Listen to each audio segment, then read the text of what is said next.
अपने safe money को कहाँ रखें? ये सवाल अक्सर मन में आता है। एक तरफ है अपना जाना पहचाना भरोसेमंद फिक्स डिपॉजिट और दूसरी तरफ है थोड़ा ज्यादा लचीला डेट म्यूचुअल फंड। खास तौर पर जो लोग ज्यादा रिस्क नहीं लेना चाहते, उनके लिए ये एक बड़ी कश्मकश है। तो पैसा असल में ज्यादा सुरक्षित और फायदेमंद कहाँ है?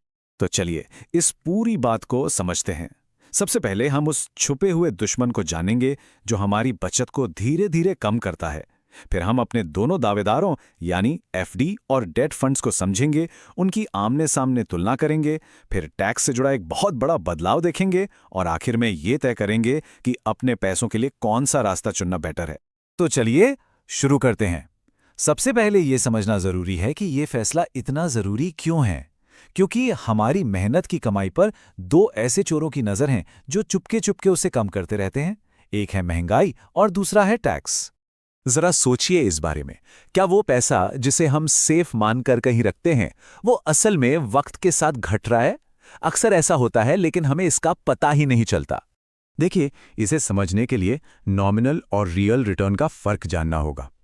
नॉमिनल रिटर्न वो ब्याज दर है जो हमें विज्ञापनों में दिखती है, जिसे हेडलाइन रिटर्न भी कहते हैं। लेकिन असली कमाई है रियल रिटर्न, मतलब महंगाई और टैक्स चुकाने के बाद हाथ में क्या आया। और लंबे समय में यही सबसे ज्यादा मायने रखता है। जैसा कि एक फाइनेंशियल फोरम पर किसी ने बहुत सही कहा, बहुत से लोग महंगाई को काफी कम आंकते हैं और उन्हें लगता है कि एफडी से कुछ तो रियल रिटर्न मिल ही रहा है, पर अक्सर असलियत में ऐसा होता नहीं है। ये एक बहुत ही आम गलतफहमी है। तो इस लड़ाई के दो खिलाड़ी कौन हैं? एक तरफ है एक पुराना अनुभवी खिलाड़ी और दूसरी तरफ है एक नया चैलेंजर। पहले हैं फिक्स्ड डिपॉजिट यानी एफडीज। इनके बारे में तो हम सब जानते ही हैं, है ना?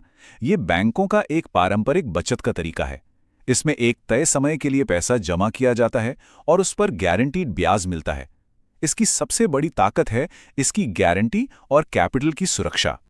और दूसरी तरफ है डेट म्यूचुअल फंड्स। ये क्या है? ये एक प्रोफेशनली मैनेज किया जाने वाला फंड होता है जो सरकारी और कॉरपोरेट बॉन्ड्स जैसी जगहों पर पैसा लगाता है।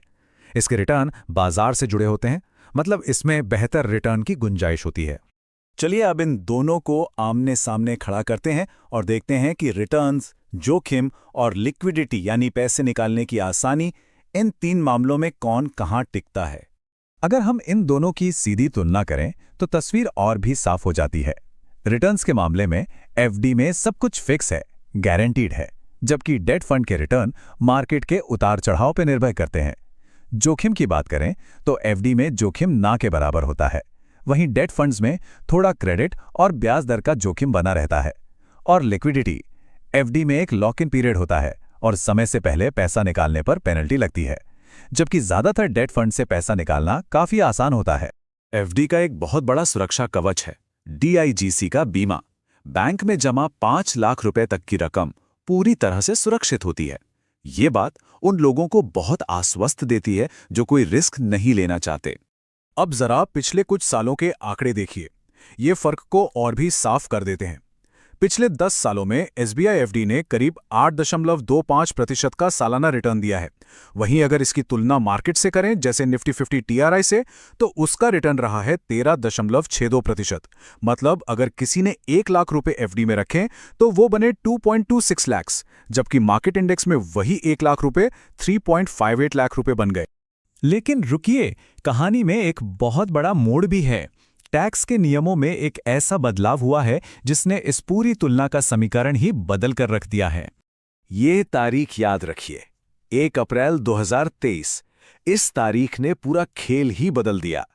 इससे पहले डेट फंड्स पर लंबे समय के मुनाफे पर इंडेक्सेशन का एक जबरदस्त टैक्स फायदा मिलता था, लेकिन इस तारीख के बाद जो भी नया निवेश हुआ है उसके लिए ये फायदा पूरी तरह से हटा दिया गया है। तो ये इंडेक्सेशन आखिर था क्या जिसने डेट फंड्स को इतना खास बनाया हुआ था? देखिए, ये सुनने में थोड़ा मुश्किल लग सकता है, पर है बड़ा आसान। ये एक तरह से टैक्स बचाने का तरीका था। इसमें सरकार महंगाई के हिसाब से आपके निवेश की खरीद कीमत को बढ़ाने की इजाजत देती थी। इससे आपका टैक्सेबल मुनाफा कम हो जाता था और टैक्स में अच्छी खासी बचत होती थी। चलिए एक उदाहरण से समझते हैं कि ये कितना पावरफुल था। मान लीजिए 1 लाख रुपए का निवेश किया और उस पर मुनाफा हुआ 50,000 रुपए। अब इंडेक्सेशन के साथ खरीद की लागत बढ़कर हो जाती करीब 1,24,585 रुपए।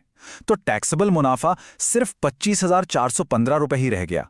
इस पर 20% टैक्स बना करीब 5,083 रुपए। अगर इंडेक्सेशन ना होता तो यही टैक्स 10,000 रुपए होता। मतलब टैक्स में लगभग 50% की सीधी बचत। और नया नियम एकदम सीधा और सिंपल। 1 अप्रैल 2023 के बाद खरीदे गए किसी भी डेट फंड से जो भी मुनाफा होगा उस पर अब पर्सनल इनकम टैक्स स्लैब के हिसाब से ही टैक्स लगेगा। बस इस एक बदलाव ने डेट फंड्स और एफडी को टैक्स के मामले में लगभग एक ही लेवल पर लाकर खड़ा कर दिया है। तो अब सवाल उठता है कि क्या करें।